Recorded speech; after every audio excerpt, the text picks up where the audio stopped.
Hello, publishing world. This is Charlotte Pierce, the producer of Face the Book TV. We're in our 17th episode, and we are here with to talk about book awards. It's a topic that independent publishers wrestle with. There are probably hundreds of book awards out there, and at least in the U.S. alone. And maybe if our guests could mute themselves until they're talking. So we have a great cast of panelists tonight to talk about this. It's we have Hannah, wave when I call your name, and Hannah Jacobson from Book Award Pro. They automate the process of choosing book awards, and she'll talk more about that. And we have Linda Radke. She's the well-known CEO and founder of Story Monsters, and she'll talk about the different aspects of that business. And Michael Peakney, he's, along with me and Eddie Vincent, a board member of Independent Publishers of New England. So we welcome everybody. We are live streaming right now. We're going to go for about half an hour, but then we pull the audio and we distribute it to all the major podcasting audio apps. So we appreciate your watching and or listening, and please pay attention to the show notes in your audio app if you're on audio, because we'll have all the links that you'll need. You don't have to take notes, just listen, and you're welcome to ask questions on the you can go on YouTube or Facebook page and ask questions. So Eddie, tell us a little bit about yourself, and then I'm going to step into the background. Tell me what you want me to run on the visuals. Okay. Well, first of all, welcome everybody to the show.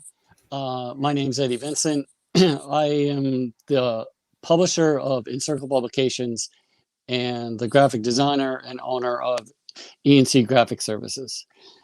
Tonight's show is about awards and book awards, which for all independent publishers and self-publishing authors is very important. So I am very happy to be here and ask the questions around that subject. So I would like to start off by having each panel member talk about what they do a little bit. So if Hannah, if you could introduce yourself, please, and talk about what you do around the book awards. Hi, everyone. I'm Hannah Jacobson. I'm the founder and CEO of Book Award Pro. And I was just speaking to the other panelists and mentioning what that really means is I'm a full-time book awards nerd.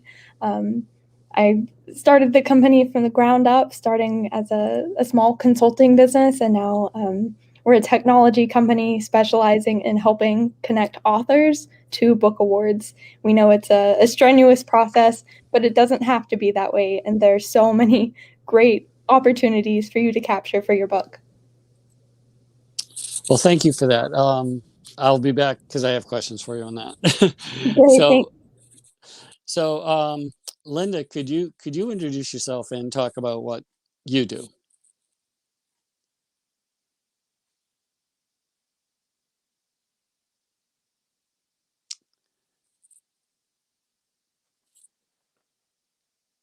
Linda, you may need to unmute yourself.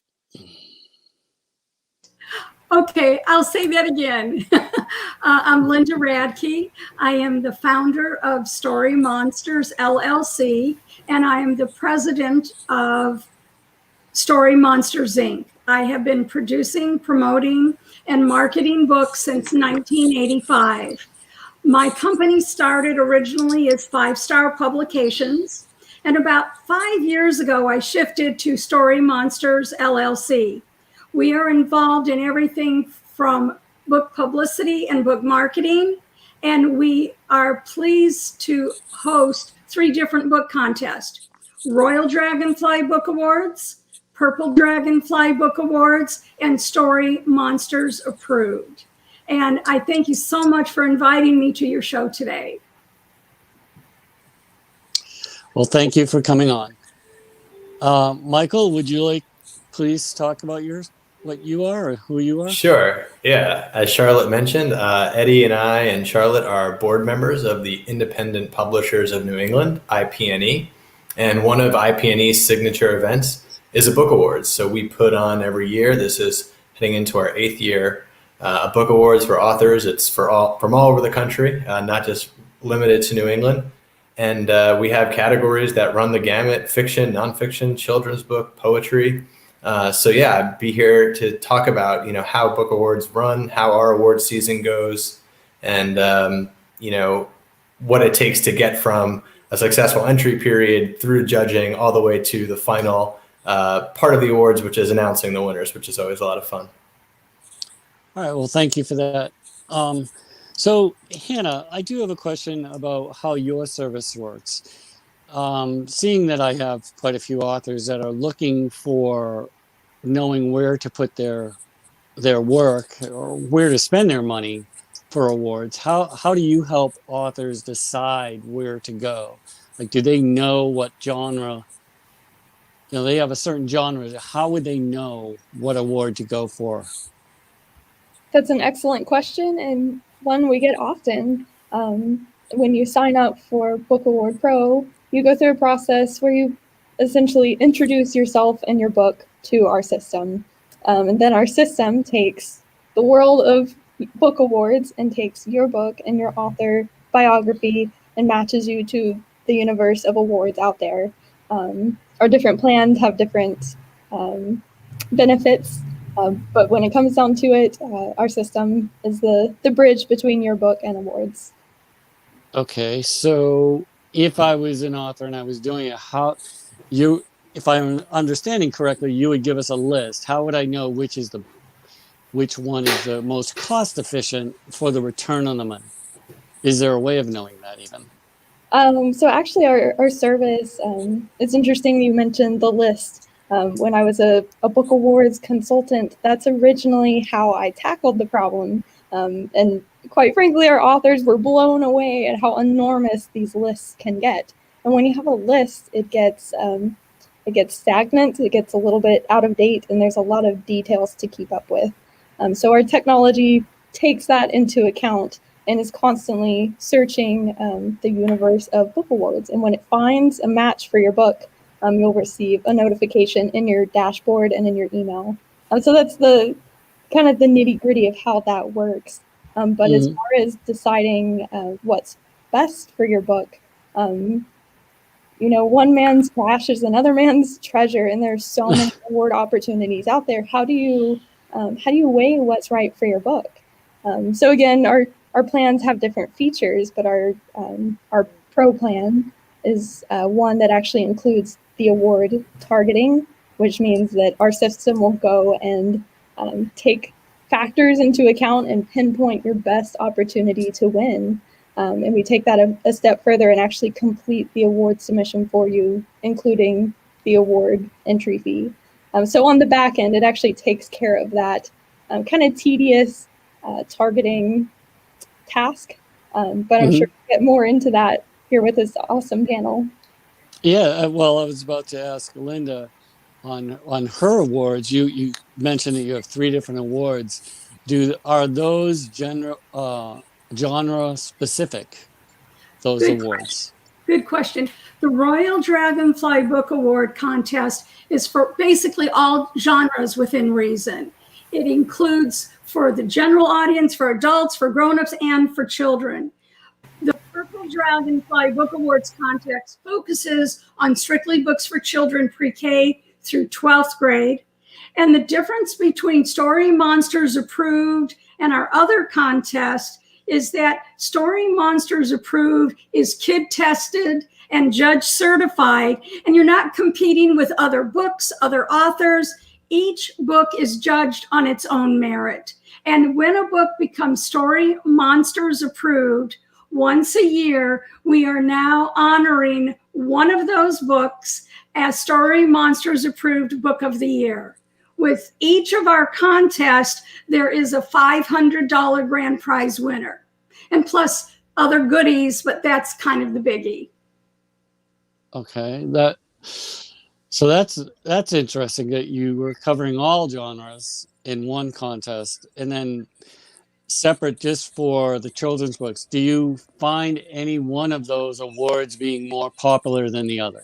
You know, that is an interesting question, because I kind of always felt, because I have really walked into, after 35 years, the world of children's books, I kind of assumed that my Purple Dragonfly Book Awards would really be the one to get the main focus. Well, guess what? Royal Dragonfly is catching up quickly. It's amazing. And basically, we want to honor the best of what's out there.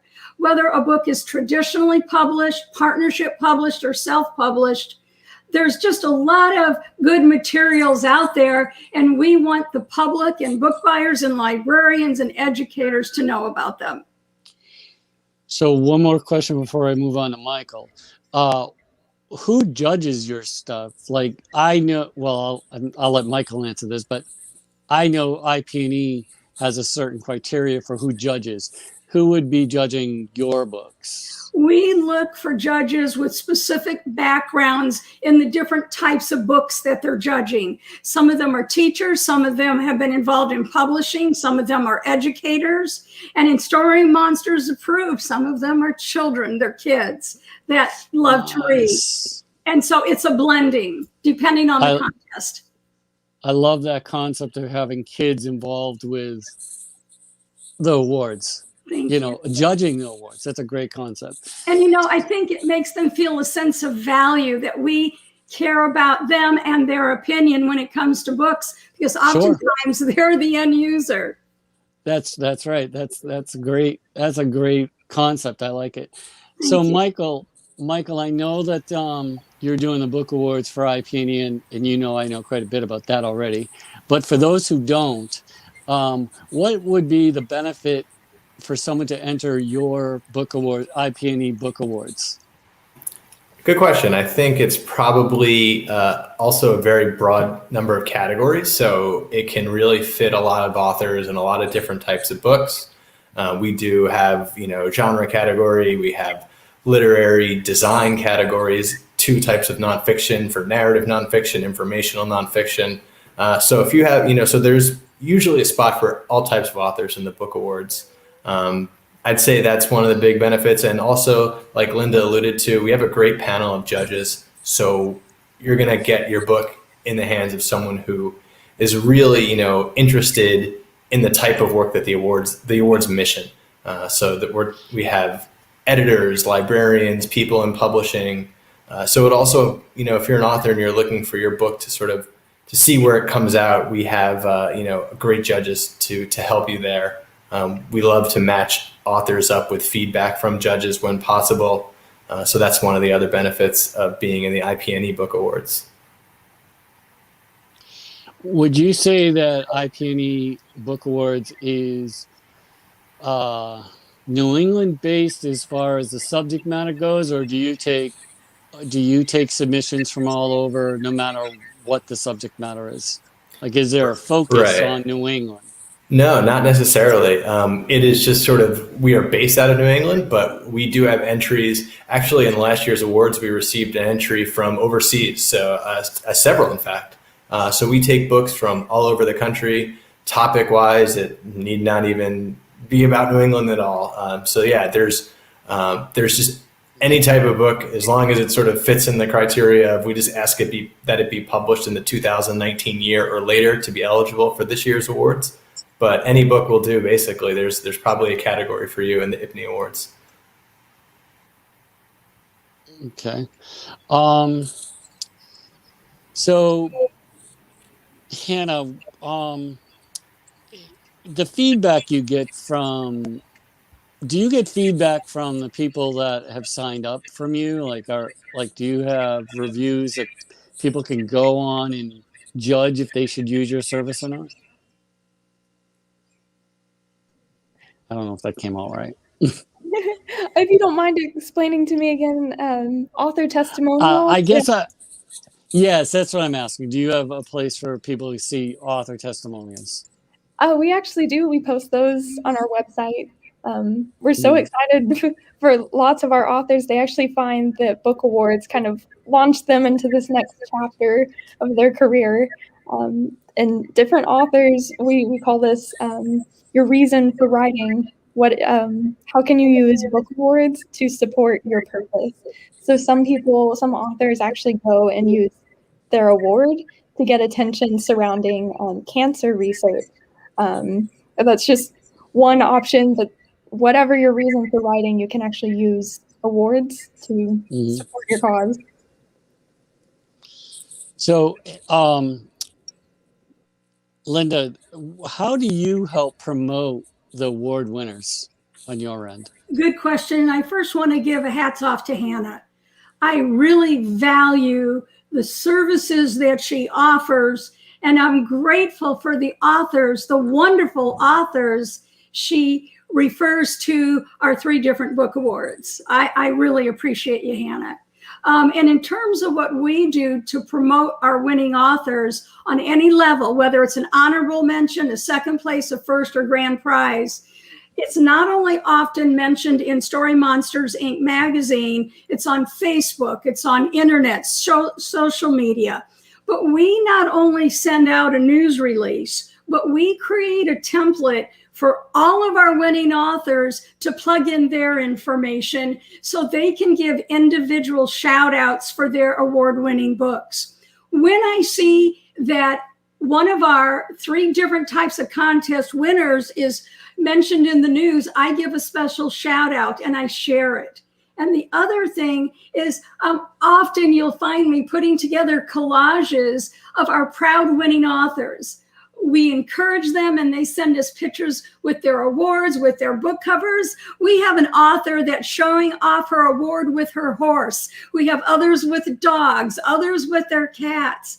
We have others that animate their award-winning pictures. And I love what I do, and I love promoting what they're promoting. And so you will find that I am still marketing and promote award-winning books that maybe won 9 years ago with us. Again, one of the things I want to mention is with our contest, there is no restriction on date or year of publication. We feel that there's a lot of gems out there that have gone undiscovered, and we want to give them the opportunity to shine, shine, and shine. This again for you, Linda, how much do you think this boosts sales from someone who has not won an award to all of a sudden winning an award? Do you think that it re-energizes them?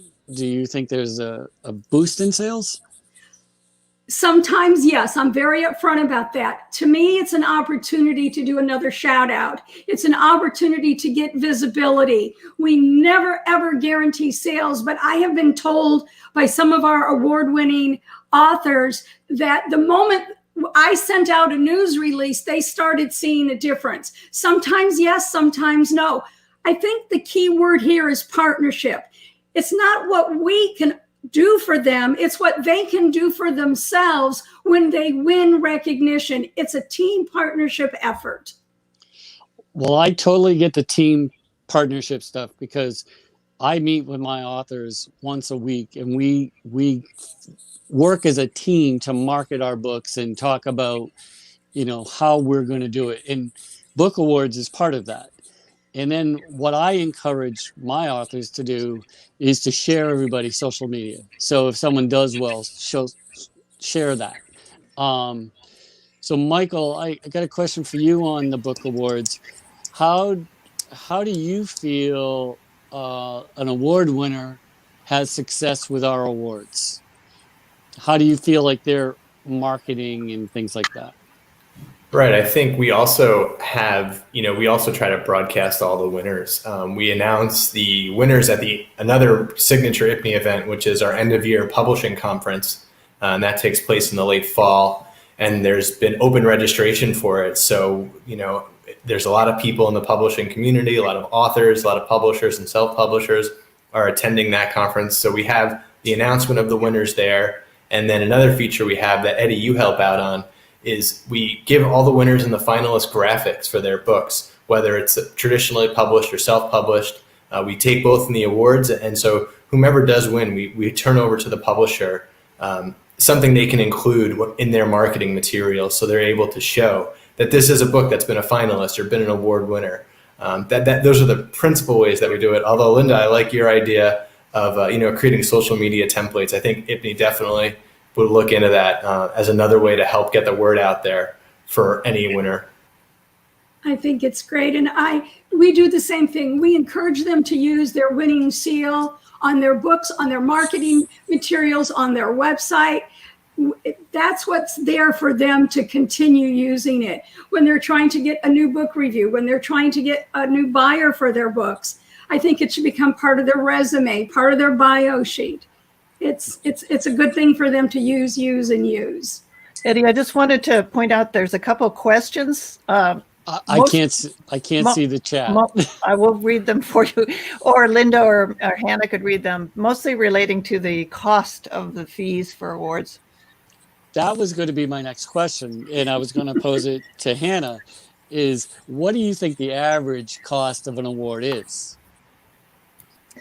So to answer the first part of your question, I actually did a recent query of our system, and the average award entry fee over the landscape of book awards is $89 US. And if you're looking to, if you're on a tight budget, we understand, we all wish we had more money and wish we could enter more book awards. But that's why it's so important to target your best opportunities to win.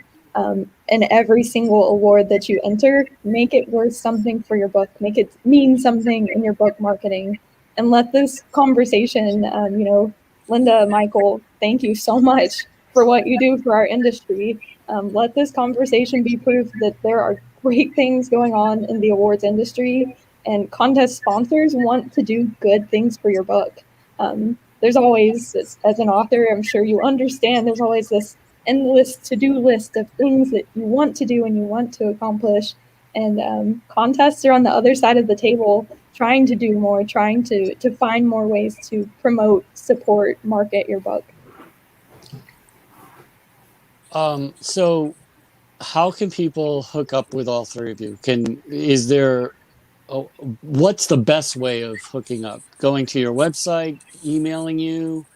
What is the best way for them to do that? And that kind of goes to all three of you. So, Hannah, you want to answer that first? You can always get in touch with us on our website at bookawardpro.com. We're also active on social media, and feel free to email us anytime at team@bookawardpro.com. And Linda, how about you? What's the best way to contact you? There's probably two ways. If you go to storymonsters.com, you'll find an area that's devoted for book marketing and book awards. Or you can go directly to www.dragonflybookawards.com, and it will give you information about all three contests. And for the IPNY Book Awards, you can go to ipny.org. So registration is going to open for our book awards on March 1st. You have 3 months to register, March 1st through the end of May, through May 31st. So if you go to ipny.org, you'll be presented registration information, and you can navigate over to the entry page starting March 1st, ipny.org. Great, thank you. Charlotte, is there any more questions in the chat, since I can't see the chat? Oh, no, the only one that came in sort of before the show was about what do you do to make your book an award-winning book? I mean, what are let's say the top 3 characteristics of an award-winning book? Let's go with children's, because that's too wide otherwise. Well, actually, that's something I can actually answer, because I design books and things like that. I number one thing, you have to have a beautiful book cover that's going to attract someone's attention, and then the writing has to be stellar. I mean, if the writing is what's going to win you the award, but the book cover will get the attention of the judges. That's my opinion. Right. Hannah, do you have an opinion on that?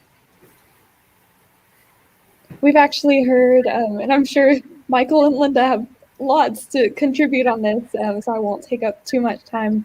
but we have heard from judging panels that one of the best things you can do is have a great cover. And even if your cover needs some work, if your story is really attention grabbing and means something to the reader, it's hard to forget those kinds of stories. So make sure your book is properly edited. Editing, formatting, make it a nice looking book and give it the honor that it deserves as such a great story. And I'll pass that along to Linda and Michael for more. I would be happy to comment. So Linda, what's your opinion? You bet. First off, I validate everything that has just been said. And I think the title of the book and or subtitle needs to let your audience know what your book is about. Because so often you hear a clever title, but you don't have a clue what the book is about. And if your title doesn't tell you the story, then hopefully the subtitle does. So that's just, and I would really encourage you to work with someone professional that knows what they're doing, that has experience in the industry, that you can count on. And the key word is to give you great advice and to listen to that advice and listen to the voice of experience, because I think that's all going to lend itself when it's time, when your book is going to be judged by its cover. Mm-hmm. Thank you. And Michael, do you have an opinion on that? Yeah, I would again mostly echo what was said. We have several categories that we ask our judges to judge the books on. And certainly it's weighted towards content in the book. So what's in the book and the impact on the reader are by far the most heavily weighted categories. But design, interior, and exterior layout are certainly categories that we ask our judges to evaluate the books on. So, if your book, if there's two great books and one has a bit of an edge on the design side, it could ultimately be a book that becomes a finalist or a winner over another great book. So I would say that, yeah, having it on all fronts substantively and from the design aspect, Hannah said, having it that professional, wonderful presentation really goes a long way. Awesome. All right. Well, I would like to thank all three of you. Do we kick off? We kicked Eddie off. That's what he gets for living in rural Maine. No, but Eddie is I love working with Eddie on this podcast because he has so much experience to draw from. And like I said, he's one of our more prolific publishers. He doesn't publish his own work, but he publishes other. And there he is. Eddie, we got somebody's very loud. So I'm going to close it out here, I think. I don't know who's loud. Who's loud?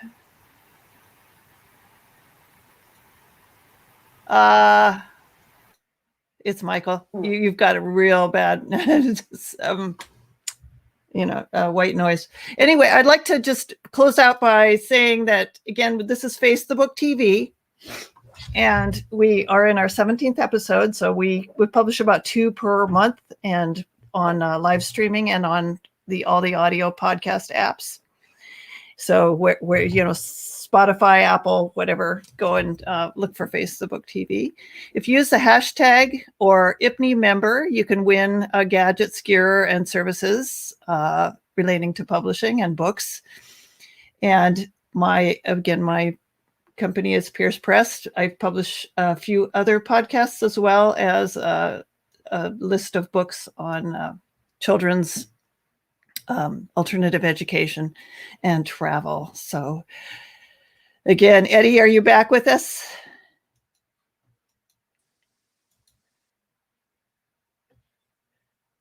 There you are. Okay. Sorry. Sorry about that. I was just trying to thank everyone for showing up tonight and telling us about your companies and all the award business. And I'd love to hook up offline with all three of you later on. That'd be great. Maybe we could get some of them or all of y'all to speak at our conference next fall too. Absolutely. We can line that up. I would love that. I could see this as a topic for a conference presentation. Either separately or as a panel, that would be great. Yeah, absolutely. Okay, we have one more question, I think. Yeah. We have, thanks. Rootstock Publishing up in Vermont says this was great. And so we appreciate everyone who listened and tuned in. And thank you again. We'll have you back. Thank Bye. you. You can Bye, unmute and everyone. say goodbye. Do the Do the wave. the Saturday Night Live wave. Take care, everyone. Thanks so All much. right. Take care. See you next time. Bye-bye.